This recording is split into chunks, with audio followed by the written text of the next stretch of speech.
linear equation in one variable 8th NCERT portions. அது second question. இதுதான் question. இதுல வந்து நீங்க கிராஸ் மல்டிப்ளிகேஷன் பண்ணீங்கன்னா இது மாதிரி ஒரு டேர்ம் வரும். அது கூட நீங்க மல்டிப்ளை பண்ணீங்கன்னா இது மாதிரி வரும். நான் ஈஸியா 24x³ கேன்சல் பண்ணிட்டேன்.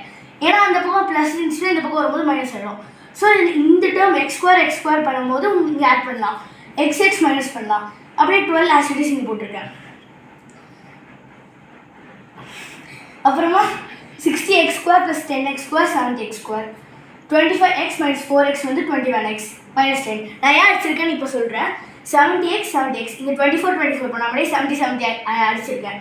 23x and 21x is equal to 12 minus 10. ஏன் இது மாதிரி பண்ணியிருக்கேன்னா வேரியபிள் ஒன் சைடு இருந்தால் வேரியபிள் கான்ஸ்டண்ட்டாக கண்டுபிடிக்க முடியும். 2x is equal to 2, x is equal to 2/2, x is equal to 1. இந்த ஸ்டெப் நீங்கள் கொஞ்சம் ஞாபகம் வச்சுக்கணும். Any number divided by the same number in numerator